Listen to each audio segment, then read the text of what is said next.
Hello' গাইছ, মই আছোঁ এতিয়া আঘোণৰ সোণালী ধাননিৰ পথাৰত আৰু আপোনালোকক আজি লৈ যাম আমাৰ সোণালী ধাননি পথাৰত। ব'লক তেনেহ'লে দেৰি নকৰি সোনকালে ভিডিঅ'টো আৰম্ভ কৰোঁ আৰু আজি পথাৰত কি জুতি ল'ম তাকো আপোনালোকক দেখাবলৈ চেষ্টা কৰিম হা। প্ৰথমে ভিডিঅ'টো আমি ঘৰৰ পৰা ষ্টাৰ্ট কৰোঁ। এয়া মই খৰি আৰু গোটেইখিনি বস্তু লৈ ল'লোঁ।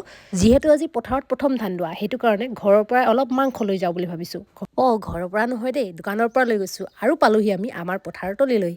ইয়াতে স্কুটি চাইকেল গোটেই সামৰি আমি অকণমান আগত যাব লাগিব, যিহেতু পথাৰতলীলৈ পাবলৈ অকণমান দূৰ আছে আৰু গোটেইখিনি বস্তু নমাই মেলি ৰেডি। আজি পুৱা ৰ'দ কাচলি যাক বৰ ভাল লাগিছে, কিন্তু দিনলৈহে 12 বাজিব। মানে কথাটো বুজি পাইছেই নহয়।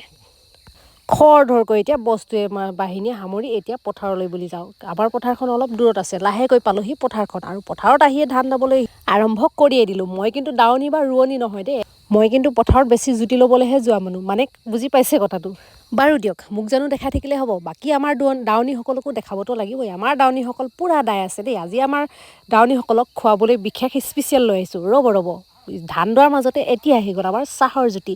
ধুনীয়াকৈ চাহৰ জুতিটো লৈ মেলি আমি খাব লাগিব আকৌ ৰবাব টেঙা। তাৰ অকণমান চাহ পানী ব্ৰেক, চাহৰ টি ব্ৰেক ইংলিছত ক'বলৈ গ'লে কি কোৱা? পাহি চাহ খোৱা সময়। এতিয়া চাহ পানী এবাটি ৰ'দত চাহ খোৱা টাইম, আমি চাহ খাই লওঁ আৰু ধান দাইবলৈ আছে, ভাত খাবলৈ আছে। বাকী ভাতৰ কাৰণে এইফালে ধুনীয়াকৈ চৰুটো পতা হৈ গ'ল, চাউল তাউল দিয়া হৈ গৈছে। বাকী খানাটো মস্তিকৈ খাই দিম। পথাৰত বহি লৈ এতিয়া চাহৰ বাতিটো হাতত তুলি লৈ ঘোটা ঘোট চাহ কেইটোপা খাই লওঁ। লগত আনিছোঁ বিস্কুট, লগতে লালমোহন দেই। দোকানত পোৱা 2 টকীয়া লালমোহন নে এটকীয়া বাৰু, ভালকৈ নাজানো বাৰু। পথাৰত খোৱা যিকোনো বস্তুৱেই মজা লাগে। আপোনাৰ বাৰু কেনেকুৱা লাগে এবাৰ কমেণ্ট কৰিবলৈ নাপাহৰিব হা। চাহ পানীৰ জুতি লৈ এতিয়া ৰবাব টেঙাৰ জুতি ল'বলৈ যাওঁ বোলো। ৰবাব টেঙা খাবলৈ এতিয়া এটা বাতিকে লৈ লওঁ। ইয়াততো বাকী একো উপায় নাই, কিন্তু এটা কথা, ৰবাব টেঙাই হওক যিকোনো টেঙাই হওক, ৰবাব টেঙাৰ বা সেই টেঙাৰ জোল এইখিনি মোৰ বাতিত নপৰিলে মোৰ কিন্তু ভাল নালাগে। এতিয়া মই ৰ'দত বহি অকলে ৰবাব টেঙা খাই লওঁ। ইফালে আকৌ বৰ ধুনীয়া গোন্ধ পাইছোঁ। ইফালে দেখোন মাংস ভাজি আছে। আজি আমাৰ প্ৰথম ধান দোৱা, সেইটো কাৰণে সকলো দাৱনীকে সাজটো আজি অলপ ভালকৈ দিম বুলি ভাবিছোঁ। সেইটো কাৰণে মাংসৰ লগত অলপ লগতে লৈ আহিছোঁ আৰু দাৱনীসকলক ভালকৈ খোৱালেহে দাৱনীসকলে ভালকৈ ধান দাব। এতিয়া বোলো অলপ ধান কাটি লওঁ।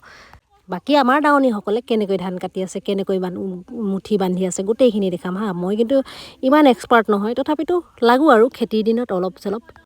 মই এতিয়া আপোনালোকৰ আগত মুঠি কেনেকৈ বান্ধে তাক দেখাবলৈ মানে পাহিক জোৰ জবজ কৰি আছোঁ। ব'লক মুঠিটো কেনেকৈ বান্ধে ভালকৈ 2ডাল বা 3ডাল খেৰে লৈ ধুনীয়াকৈ মেৰিয়াই মুঠিটো বান্ধি দেখাইছে। মোৰ অলপ কেতিয়াবা বহাবলৈ অসুবিধা হয়, কিন্তু পাৰোঁ চেষ্টা কৰিলে। আৰু ধান দাই উঠি আকৌ হৈ গ'ল। এতিয়া হৈ গ'ল ভাত খাবলৈ। ভাত খোৱা টাইমত আমাৰ ইয়াৰ পোৱালিকেইটাও আহি গ'ল। আৰু কি আছে মই আপোনালোকক দেখাই দিছোঁ হা। এইফালে অলপ ভাতৰ কাঁহী আগত লৈ, কাঁহী নহয় দেখোন, কলপাত। বাৰু কলপাতত খোৱা মজাটো বহুত বেলেগ। ভাতৰ কাঁহী আগত লৈ কিন্তু বেছি দেৰি অপেক্ষা কৰিব নোৱাৰোঁ। ভাতখিনি টপাটপ পেটত ভৰাই লওঁ।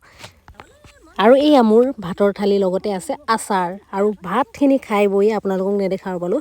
এতিয়া আমাৰ গোটেইখিনি দেখোন দাৱনী নলনিৰ মাজত সোমাই গ'ল। বাৰু নলনিৰ মাজত আমাৰ এথোক দুথোককৈ ধান আছে। এইডোখৰ নলনিয়ে পুতি থ'লে উপায় নাই, কিন্তু ধানখিনি দাবই লাগিব। এথোক ধানেই হওক বা এমুঠি ধানেই যথেষ্ট। আমাৰ যিহেতু বেছি খেতি কৰা নহয়, এতিয়া আৰু আমাৰ ফাইনেলি ধান দাই উঠি শেষ হৈ গ'ল। এতিয়া আৰু সকলো আমি ঘৰমুৱা আৰু আবেলি বেলি পৰিবলৈও হৈ গ'ল। সেইটো কাৰণে বেছি দেৰি আৰু নাদাওঁ। শেষত এইখিনি অলপ ধান বাকী আছিলে, সেইখিনি সকলোৱে দাই মেলি এতিয়া আমি চবেই তামোল এখন খাই লৈ ঘৰলৈ যাওঁ ব'লক। ইফালে বেলি ডুবু অৱস্থা আৰু আমাৰ গোটেই দাৱনীসকল লাইন কৰি আহিছে। আমাৰ দাৱনীখিনিৰ লগতে গোটেই পথাৰৰ দাৱনীখিনি লগ হৈ লৈ কি ধুনীয়া লাগিছে পৰিৱেশটো, চাওকচোন এবাৰ। এই পৰিৱেশটো পথাৰৰ মাজৰ বাহিৰে আৰু ক'তো পোৱা নাযায়। আৰু ইফালে পকা ধানৰ গোন্ধ আৰু ইফালে আমাৰ গোটেই দাৱনী। বাৰু আজিলৈ এৰিছোঁ। যদি ভাল লাগিছে এটা লাইক কৰিব, লগতে ফ'ল' কৰিব। বাই।